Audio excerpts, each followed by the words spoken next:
गीता का ज्ञान, गीता का अध्ययन, गीता का अनुशीलन, गीता का अनुभव, इस गीता को भगवान ने जो आज के दिन दिया अर्जुन को लक्ष्य करके, तो इस गीता जो है सर्वोपनिषदों का दुग्धा गोपाल नंदन पार्थो सुधीर्भुक्ता दुग्धं गीतामृतम, दुग्ध गीतामृत रूपी दुग्ध सुधी गण अर्थात सज्जन गण, साधुगण, ये पान करने वाले हैं। असाधुगण क्यों पान करते हैं?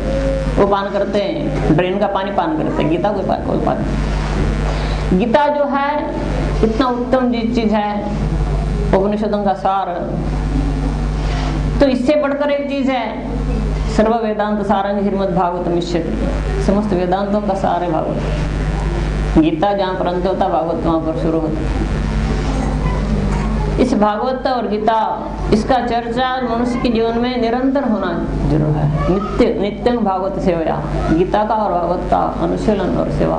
गीता ही भागवत है, भागवत ही गीता है। गीता है थियोरेटिकल ट्रीटाइज और भागवत है प्रैक्टिकल डेमोन्स्ट्रेशन। गीता है समस्त उपनिषदों का सार है। समस्त उपनिषदों का सार रूपी गीता को भगवान ने जो दुनिया को दिया, कुछ बाकी नहीं रख दिया, लेकिन उसको प्रैक्टिकली डेमोन्स्ट्रेट करने के लिए भगवान ने श्रीमद् भागवत का अवतरण किया। भागवत साक्षात भगवान के स्वरूप है, गीता भगवान की वाणी है, भागवत साक्षात भगवान ही है, भगवान के स्वरूप ही भागवत है। तो इस के साथ आज और एक प्रसंग यह है कि एकादशी भगवान की तिथि है, एकादशी और द्वादशी। और दूसरा तिथि दूसरा देवताओं को भगवान ने दिया, एकादशी द्वादशी अपने लिए रखा और किसी ने। इस एकादशी जो है गीता में भागवत में भगवान कहते हैं एकादशी व्रत ही वास्तविक तपस्या है कलयुग में, और कलयुग में और कोई तपस्या नहीं है। और कोई कहे तो जल जाए तो जंगल में पहाड़ में तपस्या करने के लिए तपस्या नहीं होता। मद व्रतमेव तपस्या, कलयुग में केवल भगवान के व्रत जो है एकादशी वो तपस्या है। तप अर्थ क्या चीज है? तपस्या तो बहुत लोगों ने किया, हिरण्यकशिप ने किया, रावण ने किया और किसी ने किया, लेकिन तप वास्तविक तप क्या है? सृष्टि के आदि में हुआ था तप।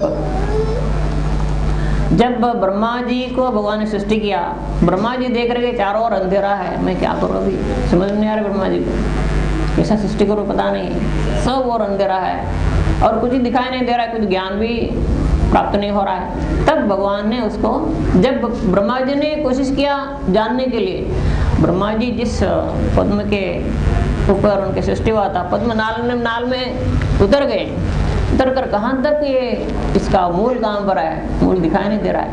उनके 50 साल उतर गए तो उसमें देखने के लिए, बोले नहीं कुछ भी नहीं हो रहा है। तो अपना शक्ति से जब कुछ भी नहीं कर पा रहे हैं तब ब्रह्मा जी आकर बैठ गए, हमसे कुछ नहीं हो रहा, क्या करोगे? तब चित्त को जब अंतर्मुखीन कर दिया, भगवान ने आदेश दिया तपस्या करो, तुम अंतर्मुखीन करो, क्योंकि बहिर्मुख चित्त से मनुष्य कितना ज्ञान प्राप्त कर ले सकता, अंतर्मुखी होकर ज्यादा ज्ञान प्राप्त कर ले सकता। सारा दुनिया का जो ज्ञान है अंदर में ज्यादा है उसे, इसको कहते हैं बाहर के ज्ञान जो है समस्त आकाश में भरा पड़ा है, अवकाश आकाश सब कुछ है, लेकिन अंतर का ज्ञान है उसका नाम है परव्योम, पराकाश। परव्योम जो है वहां पर सब कुछ ज्ञान है, तो कहते हैं दहराकाश, कहते हैं दहराकाश। मतलब इस साधारण जिस जगत में जितना ज्ञान है सब कुछ ज्ञान वहां पर है, ये समस्त जगत में जो ज्ञान नहीं है वो भी वहां पर है। ये तो अंतर्मुखी हमारा साधुओं ने चंद्रमा के बारे में कहा, सूरज के बारे में कहा, जगत के बारे में कहा, वैकुंठ के बारे में कहा, बढ़ कर कहा, अंतर्मुखीन करके मन को जब अंतर्मुखीन करके अंतर्दर्शन प्राप्त कर लिए, सब कुछ वहां ही प्राप्त कर लिया, सब कुछ दर्शन प्राप्त कर लिया। गीता सिखाते अंतर्मुखी होने के लिए। मनुष्य समझता कि मैं रिसर्च करके बहुत कुछ ज्ञान प्राप्त कर लूँ। रिसर्च करके ज्ञान प्राप्त करने का तरीका क्या है? अंदर का ज्ञान को खाली कर देना। तो एक सुंदर उदाहरण देते हैं। एक कृषक ने सोचा मेरा जमीन के लिए मैं पानी के सरोवर खोदूं, तालाब खोद लिया, तालाब में थोड़ा पानी आया, इतना पानी से मेरा खेती नहीं चलेगा, क्या करूं ज्यादा पानी होना। तो दूसरे ने पूछने लगा तुम क्या करते पानी के लिए? मैं नाला से लाता हूँ पानी। और कोई कहे मैं नाला से पानी लाता हूँ। अच्छा, नाला से पानी आता, अच्छा बात है। उन्होंने क्या किया, अपना तालाब को एक नाला क्या 10 नाला जोड़ दिया, 10 ओर से नाला तोड़ दिया, जो पानी अंदर था वो भी चल गया। पानी जो अंदर था थोड़ा सा, उससे थोड़ा कितना होता था, 10 नाला जब जोड़ दिया, 10 नाला तोड़ दिया, 10 नाला लगा दिया, वो नाले से अंदर का पानी भी खाली हो गया। बोले सिर पर हाथ करके बैठो। मनुष्य का अंदर का ज्ञान भंडार बढ़ाने के लिए हम अगर 10 इंद्रियों को जगत में लगा देते हैं, ज्ञान आता नहीं, ज्ञान जाता, ज्ञान प्राप्त नहीं होता। ज्ञान देने के लिए, ज्ञान देने के रास्ता है भागवत और गीता। बाहर का जगत नहीं है, ये अंतर का संपत्ति है, कोई जगत का संपत्ति नहीं है। परमार्थ का संपत्ति है, आत्मा का संपत्ति है, अंतर का संपत्ति है। गीता कहाँ का संपत्ति, अंतर का है, अंतर का धन है, हृदय का धन है। इसलिए गीता को कहाँ रखना, हृदय में रखना। गीता प्रश्न छोटा पॉकेट गीता का किया, सर्वगत रख दो, निरंतर रख दो। क्योंकि मनुष्य जब विपत्ति में गिरता, अरे गंगा जल होना, गंगा जल होना, बॉक्स में ढूंढता नहीं मिल रहा है, बोले आदमी चल गया, गंगा जल कहाँ लाए। शिव जी ने गंगा जल सिर पर ही रख दिया और बॉक्स में नहीं रखा। हम बेकार चीज पास में रख देते हैं, काम का चीज दूर रख देते हैं, बोले काम ही नहीं है। तो ऐसा जो है गीता जीव के हृदय के धन होना जरूर है। गीता में संपूर्ण ज्ञान है, संपूर्ण उपदेश है भगवान का।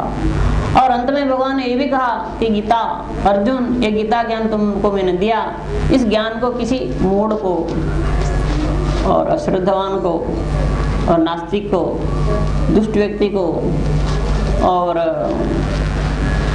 साधु विमुख पतित व्यक्ति को नहीं देना, श्रद्धाशील व्यक्ति को देना। आज गीता ज्ञान सब जगह में दिखाई दे रहा है। गीता को मानने वाले बहुत मिलते, कृष्ण को मानने वाले नहीं मिलते। मुश्किल के बाद गीता के बारे में बहुत कुछ करते हैं, ग्रंथ छपाते हैं, व्याख्या करते हैं, सब कुछ करते हैं। बोले कृष्ण वो साधारण आदमी था, वो निराकार था, उसका कोई आकार ही नहीं था, आकार हमारा ही है। ऐसा जो अनाचार है। गीता जो चैतन्य महाप्रभु जब दक्षिण भारत गए थे, जब श्रीरंग में गए थे, वहां पर आप कोई गए होगे, वहां पर रंगनाथ का मंदिर है, वो त्रेता युग का है रंगनाथ। दशरथ महाराज ने रंगनाथ का आराधना किया तो रंगनाथ है। तो श्रीरंगम में जब चैतन्य महाप्रभु गए थे, वहां पर बहुत कुछ ब्राह्मण सभा है। एक ब्राह्मण वहां पर गीता पढ़ रहा था, उसका उच्चारण ठीक नहीं था।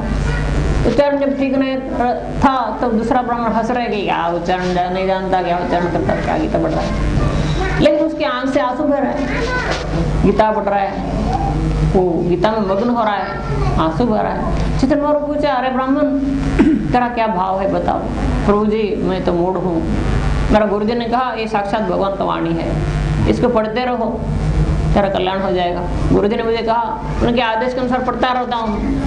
जब तक पढ़ते रहता मेरा आंख के सामने अर्जुन और कृष्ण दिखाई दे रहे हैं। इस आनंद के लिए मैं छोड़ नहीं पा रहा हूँ, लेकिन मेरा उच्चारण अच्छा नहीं, मैं क्या करूँ। तो चैतन्य महाप्रभु का तेरा गीता पढ़ना ही सार्थक है, दूसरों का व्यायाम केवल मुख का व्यायाम है, कसरत मुख का कसरत से नहीं होता भाई, हृदय के धन से होता है। गीता हृदय के धन है, केवल जगत का कसरत नहीं है, केवल पांडित्य का दिखाने के लिए चीज नहीं है। गीता ऐसा चीज है, गीता केवल भक्ति गम्य है, भागवत केवल भक्ति गम्य है। जिसका भक्ति नहीं है, भागवत क्या समझता और गीता क्या समझता।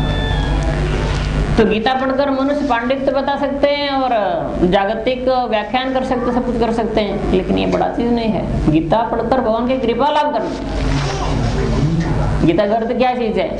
गीता पढ़कर भी भगवान की कृपा नहीं मिला तो उसको भी हमारा जम तो जरूर पकड़ेगा। तुमने गीता पढ़ा नहीं तो और कुछ पढ़ा।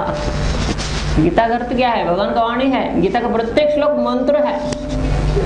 एक एक श्लोक का अगर आप उच्चारण करते रहे तो उसका अर्थ के अनुसार आपकी जिंदगी पवित्र हो जाता, आपके सब प्रकार के कष्ट दूर चल जाता, भगवान की कृपा लाभ हो जाता।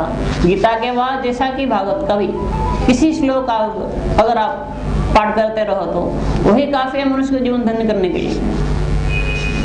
तो आज जैसा गीता का जयंती है।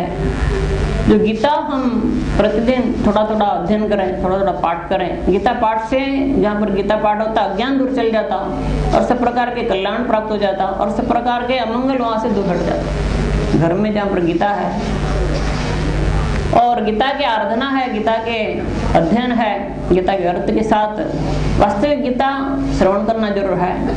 गीता सरल होने के नाते कोई पढ़ भी सकते हैं क्योंकि अनुष्टुप छंद में है और गीता की भाषा सरल है। भागवत का भाषा बहुत कठिन है। इस गीता बचपन से अगर कोई अध्ययन करते रहे, अनुशीलन करते रहे तो वो श्रेष्ठ व्यक्ति होने के लिए कुछ बाकी नहीं रहता। इस गीता अंत होने के बाद भागवत का अध्ययन जो शुरू होता है, भारत का सार गीता है। गीता का ज्ञान अर्जुन ने प्राप्त करने के बाद प्रतिज्ञा किया, न उच्चारण किया, भगवान की स्तुति किया, नष्टो मोह सुब्रतः तत्प्रसादान मयाच्युत स्थितोस्मि गतो संदेह करिष्ये वचनं। तो भगवान ने अर्जुन को बहुत कुछ बात कहा था, कभी बोलो योगी बनो, कभी बोलो कर्मी बनो, कभी बोलो ज्ञानी बनो, कभी बोलो त्यागी बनो, कभी कुछ बनो। अर्जुन ने क्या किया? करिष्ये वचनं, तो आपके वचन मान रहो, कोई युद्ध लग गया। भगवान ने कहा तुम युद्ध करो, तुम क्षत्रिय हो, युद्ध करना तेरा कर्म है। मैं तो युद्ध का फल तुमको देने वाला मैं हूँ, क्योंकि जो जिनको तुम मारने वाला हो उनको मैंने अगले मार डाला ही है, तुमको मारने का जरूरत नहीं। उन्हें तो दिखाया, जैसा कि विश्वरूप दिखा रहे हैं। विश्वरूप में वहां पर कर्ण, द्रोण, भीष्म और जो कुछ पांडव कौरव उसका जितना योद्धा है सब कुछ वहां पर नष्ट हो रहा है। भगवान कालचक्र का स्वरूप है। जगत में जैसा कि लोगों का